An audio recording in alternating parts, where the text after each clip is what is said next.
DSP disguised himself as a blind beggar and was sitting at the railway station asking for alms. Just then, 3 policemen arrived and demanded money from him, but he refused to give them anything. What happened next shocked everyone around. To know the full story, listen till the end. It was early morning. The railway station was already bustling.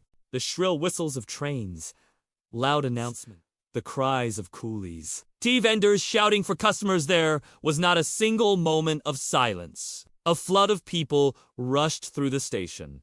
Some were running to catch trains, others sat waiting. In one corner sat an old beggar. His eyes were sunken, his face covered with half-white, half-black beard. He wore a torn dhoti and a shabby coat. In front of him lay a bowl with a few coins and small notes inside. In a weak voice, he pleaded, "Please have mercy, kind sir. I cannot see. Help me if you can."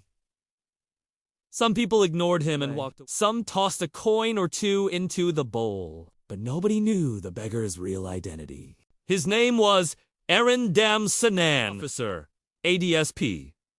That day, however, he was at the station in disguise, acting as a blind beggar. Behind this mission was a painful, personal reason. Years ago, his younger sister Arpita had suffered injustice at the very same station. She was then a college student. One day, while waiting for a train, a few corrupt policemen had demanded money from her. When she resisted, they threatened her and snatched cash directly from her bag. The shock of that incident devastated him. He broke down mentally and even attempted to end his life. Though he was saved, the wound in Arindam's heart remained forever. That day, he made a promise he would fight against such injustice. He joined the police force not just for a career, to change the corrupt system from within. His dream was to build a society where no one would suffer like his sister. Disguising himself as a blind beggar at the station was part of that mission. He knew policemen often harassed the poor and helpless there, and he wanted them red. As he sat with the bowl before him, he recalled his sister's tearful face. He swore to himself again, "Whatever it takes, I will stop this injustice." Just then, a young man stopped before him. Looking at the frill, he asked, "Baba, why are you sitting here? You are so old. Don't you have a home?" The beggar replied softly, "Home? I am a man of the streets. Son, where else can I go?" Though his words sounded pitiful, there was something strangely calm and controlled in his voice. From time to time, he tilted his head, listening intently to the noises around, as if waiting for something. Suddenly, 3 local policemen appeared. Their eyes were sharp, their faces harsh. One of them growled, "Old man, business looks good today. How much did you make?" The beggar shifted uneasily, wrinkles deepening on his forehead. His trembling voice answered, "Sons, who are you?" I cannot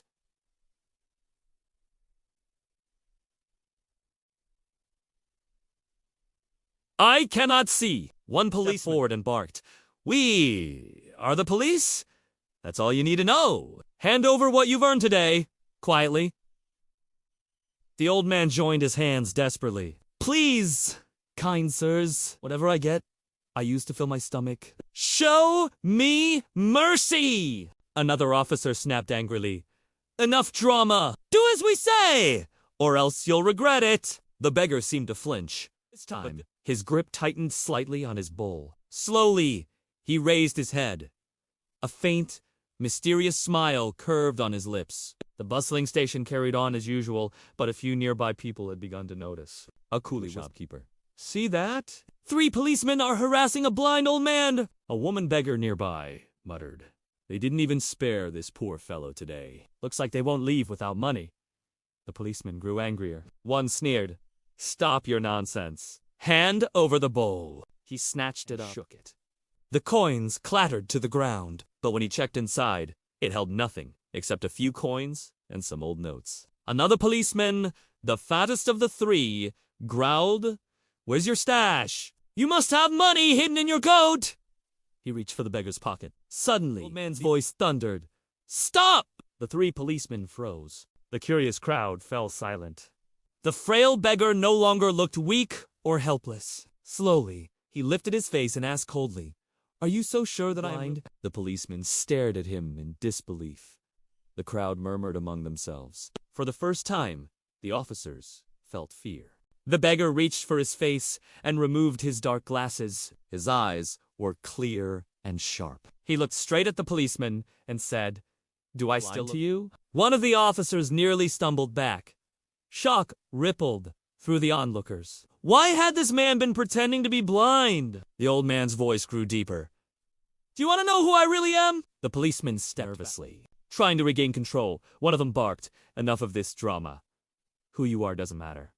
Hand over the money." The beggar smiled grimly. Or else what? From under his coat, he pulled out a small recording. Switching it on, he played back their own voices.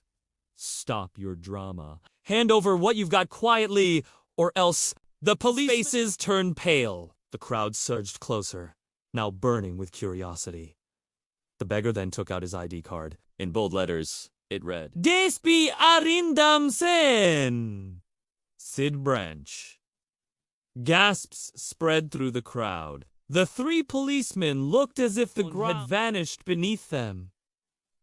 Slowly, Arindam Sen stood up.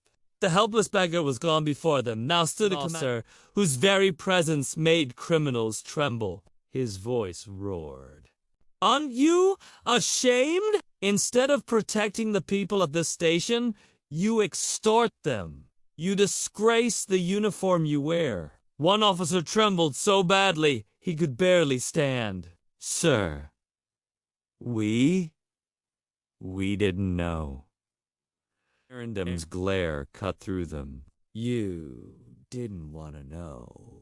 You thought scaring a blind beggar for money would be easy?" He swiftly dialed a number on his phone. "Hello, sir. This is DSP Arindam Sen. I've just caught 3 constables red-handed extorting money at the station. Suspend them immediately. Departmental inquiry will follow." The policemen's faces drained of color. Around them, ordinary people cheered softly.